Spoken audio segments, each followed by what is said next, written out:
Seguimos con más de Noticias Globovisión Salud, ya también conectándonos a través de redes sociales con ustedes como siempre, saludando a todas las personas que están a través de ella, a través de @salud_gb, a través del Instagram Live por @DanielaJSales. Estamos en conjunto con el doctor José Colina, que es el especialista que hoy nos acompaña, médico otorrinolaringólogo. Un gusto recibirlo, bienvenido. Gracias, Daniela. Para mí siempre es un placer estar acá y hablando de todos estos temas que son de gran importancia para todos los que nos ven en sus hogares. Gracias por estar con nosotros. Hablemos un poco de la rinitis alérgica y el asma bronquial. Vemos en este momento cómo el tiempo climático ha estado un poco distinto al habitual. Hemos Sí. estado en un proceso de mucho calor, sequía e incluso presencia de calima por la quema mucho de la parte forestal, pero también vemos ahora lluvias intermitentes, un poco de llovizna, un poco de lluvia, más calor, más humedad, y todo esto afecta al sistema respiratorio, ¿no? Sí, de hecho, cuando hablamos de rinitis alérgica y hablamos de asma bronquial, son dos enfermedades que tienen mucho en común porque tienen una vía que es la vía de la inflamación, una inflamación crónica de la vía respiratoria que desencadena, bueno, estos síntomas que a su vez también con estos cambios de clima, estos cambios repentinos, frío, calor, todos los alergenos que desembocan en la quema del Ávila, todo esto puede hacer que las personas, si no tienen una rinitis alérgica bien controlada o no tienen un asma bronquial bien controlado, pues tengan una muy mala calidad de vida. Claro que sí, vemos entonces mucho de estas partículas responsables de las alergias, los alérgenos, tanto la parte de la quema forestal, pero también lo que se mueve con la lluvia y además las humedades que se están presentando. ¿Qué hacer? Probablemente, si usted es alérgico o si usted sufre de asma, tiene ya los mecanismos para poder ayudarse. Sin embargo, hay pautas básicas que nos pueden ayudar a todos en estos momentos. Importante, tu punto de vista es relevante porque normalmente los pacientes con asma bronquial y los pacientes que ya tienen rinitis alérgica son pacientes que saben qué desencadena estas crisis. Ya saben más o menos qué tipo de alimento pueden comer y qué no. Ya saben más o menos que los cambios bruscos de temperatura desencadenan estas crisis severas. Entonces es muy importante evitar la exposición a estos alergenos. Si es algún tipo de comida en particular, que muchas veces sucede, hay algunos alimentos que pueden desencadenar síntomas nasales de obstrucción nasal, congestión nasal, moco por la nariz, picazón tanto en el área de la nariz y en el área de los ojos. Y esto a su vez, si el paciente también es asmático, puede conllevar a una crisis de asma bronquial. Por Entonces, acá, cuenta. por acá, Víctor Miguel nos habla incluso del humo del carro. Nos dice: saludos, doctor. ¿El humo del auto puede causarme alergias fuertes? Sí, en estos casos, por la parte química, todos estos químicos fuertes, olores fuertes, pueden desencadenar un tipo de rinitis, que es la rinitis, puede ser la rinitis medicamentosa o la rinitis química, que es un tipo de rinitis no alérgica. Sin embargo, los síntomas normalmente son síntomas comunes: obstrucción nasal, picazón en la nariz y en los ojos, moco clarito por la nariz y bueno, todos estos síntomas de congestión y obstrucción nasal. ¿Qué podemos hacer en casa en este momento? Como decíamos, que existen demasiados agentes haciendo confusión porque tenemos todo allí y no sabemos qué esperar. Si hay lluvia, si hay sol, si hay humo, si hay polvo, si hay calima, si hay incluso polen. O sea, estamos así como que a la deriva en este momento. Sí, en este caso lo primordial es mantenerlo lo más alejado posible de los factores de riesgo. Si estamos o si vamos del trabajo a la casa, por ejemplo, si nos movemos en carro, y tenemos que evitar llevar los vidrios abajo, sino llevar los vidrios arriba. Si vamos en moto, por ejemplo, tenemos que utilizar la protección adecuada, los lentes, el casco, evitar limpiar los hogares con estos químicos.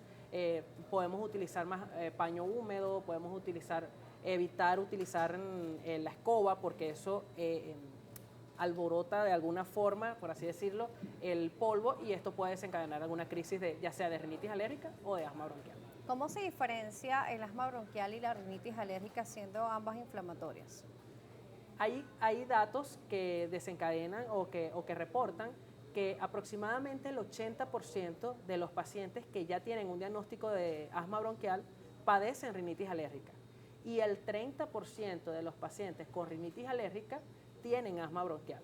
¿Por qué? Porque es una vía común, es una vía de inflamación. Sin embargo, cuando hablamos de asma bronquial, hablamos de síntomas pulmonares, hablamos de tos, esa tos seca que a veces pone morado al paciente, ¿ok? Y esa flema también por la garganta que puede generar estos síntomas. Cuando hablamos de rinitis alérgica, hablamos de síntomas nasales, síntomas de obstrucción nasal, congestión nasal y todos los síntomas que ya hemos estado conversando y que en muchas otras conversaciones lo hemos tocado, ¿no? Los síntomas de rinitis alérgica. Bueno, igual lo recordamos para esas personas que se están incorporando con nosotros en este momento y que de repente no están tan familiarizados con eso, o de repente viven siempre estornudando o con algún tipo de picor en la nariz y dicen, bueno, tengo alergia. Pero hay muchas personas que no tienen un diagnóstico tan específico, sino que dicen, tengo alergia y empiezan a tomar antialérgicos de forma indiscriminada. Eso es lo importante, partir desde el principio. Es importante que las personas en casa no se automediquen. Cuando comenzamos a automedicarnos, no se realiza un buen diagnóstico y por lo tanto el tratamiento muchas veces no es el adecuado. Además, comienzan a utilizar remedios caseros que muchas veces producen una anestesia momentánea, pero empeoran los síntomas a largo plazo. Y algo que puede evitarse y que puede controlarse muy bien, terminan en complicaciones como bronquitis crónica, rinosinusitis crónica. Entonces es importante tratarlas a tiempo. Cuando hablamos del abordaje y el tratamiento, primero hablemos del diagnóstico. ¿Es netamente clínico en una conversación con el paciente o hay algunos estudios que pueden ayudar a confirmar en qué patología está presentando esta persona? En cuanto al asma, en ese caso, el terreno del neumonólogo, el terreno del alergólogo o inmunólogo, ellos tienen su propio su diagnóstico preciso. Siempre el diagnóstico comienza por el interrogatorio, el diagnóstico comienza siendo clínico a través de la historia clínica, evaluando al paciente. En el caso de la rinitis alérgica es muy importante determinar el tamaño de los cornetes nasales, que son esas dos estructuras que están a cada lado del tabique nasal y son los encargados de calentar el aire que respiramos. Normalmente con la rinitis alérgica estos cornetes nasales aumentan su tamaño y es lo que causa la obstrucción de la nariz, lo que causa el moquito clarito por la nariz y esos síntomas de congestión nasal que muchas veces y que es el que afecta la calidad de vida. En estos casos, bueno, nos apoyamos de la endoscopia nasal o los estudios de endoscopia y posteriormente los estudios tomográficos, así como también el tratamiento multidisciplinario. En este caso juega un papel importante el alergólogo inmunólogo porque a través del perfil de alergias podemos determinar si el paciente es alérgico a algún alimento en particular o alguna partícula del ambiente que puede ser el polen, los ácaros, la caspa que generan los animales domésticos, entre otros. Entonces, una persona con rinitis alérgica no solamente está relacionada a alergias respiratorias, sino que pueden estar incluso asociadas a alergias alimentarias. Sí, de hecho, hay un tipo de asma también, hay un tipo de asma que es el que está asociado a la alergia, que puede ser tanto por algún alimento en particular o por alguna partícula del ambiente. Entonces, es muy importante siempre tener el diagnóstico adecuado.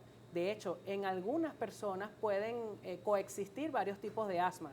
Asma inducido por alimentos, asma inducido por alergia, por estrés, por el ejercicio, entre otros.